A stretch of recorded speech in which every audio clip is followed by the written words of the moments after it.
In this video, I'm going to teach you how to identify shortcuts on the guitar. We need to know certain shortcuts in order to defog the fretboard and help us play better and more efficiently. So the first thing that we need to know is the music alphabet. For those of you that have no music background whatsoever, you might be freaking out a little bit whenever you hear words like music alphabet, chromatic, sharps and flats, and things like that. I'm a poet and I know it. But understanding the music alphabet will unlock more of the guitar than you might realize. For instance, if we can simply memorize, the music alphabet goes from A to G, and there is a sharp or flat everywhere except for after E and before F, after B and before C. So basically, A sharp, B, C sharp, D sharp, E, F sharp, G sharp. And then we're back to A again, and it's sort of like a clock. The music alphabet, wherever we start, whichever string we start on open, that will determine our starting point chromatically. For instance, if we start with an open E,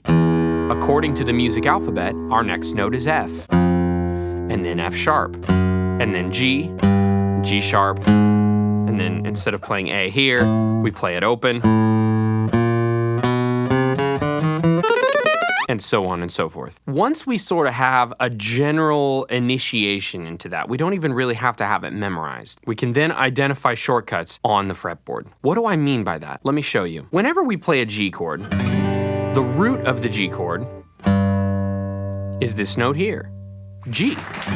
If we can sort of learn to use the sixth string of the guitar as sort of a guide string, we can unlock every other note, chord, and shape on the guitar. But we have to start with shortcuts to sort of be the initial channels by which we understand the guitar on a more deep level. The first shortcut that I'm going to teach you is the octave shortcut. If I'm playing a note here on the sixth string, octave will be exactly one string over and a whole step up. Okay, from here to here, half step, there's a whole step. And you can hear the octaves locked together. You can use this shape as a shortcut anywhere on these two strings. Here's an F, here's an F, here's an F sharp, here's an F sharp, G sharp, G sharp, A sharp, so on. The same exact shape applies the next string up. If I am here playing a D on the A string, 5th fret,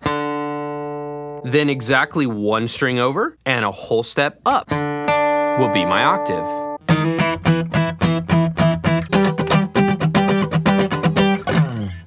If that's a D, that's a D. If that's a D sharp, that's a D sharp. There.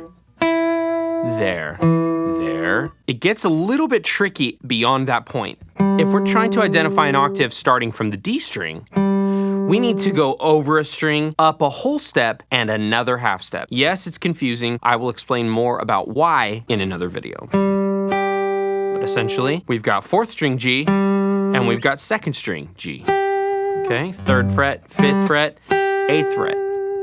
And what that does immediately,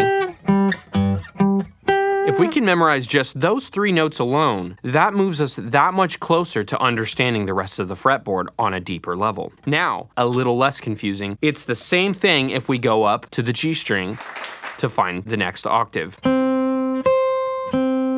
Same shape. Over a string, up a whole step, and a half.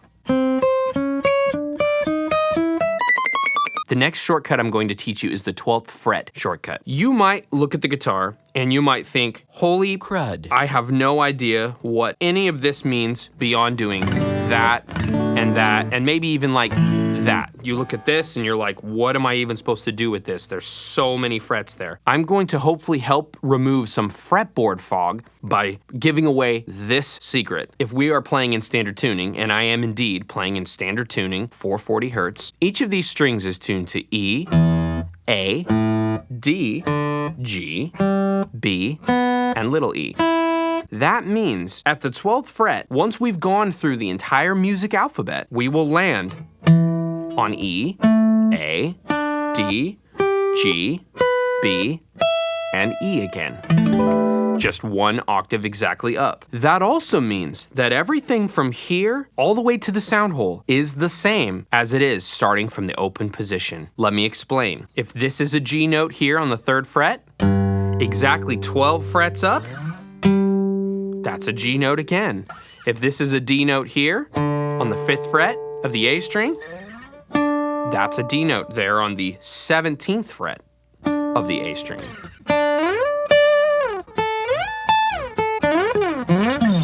So if this is a D chord shape, there on the 2nd fret and 3rd fret, here on the 14th and 15th,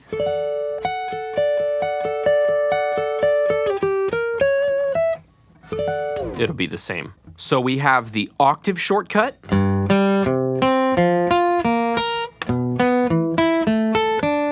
and we have the 12th fret reset, as I like to call it. If you are looking to deep dive into the guitar and get better quicker, I have a packet in the description of this video that will help you defog the fretboard, demystify what you're playing, and help you understand the guitar better today. Click that link, check that out. I really think you'll find it helpful. Thank you so much for watching. Please like, subscribe, leave a comment, and I will see you on the next video.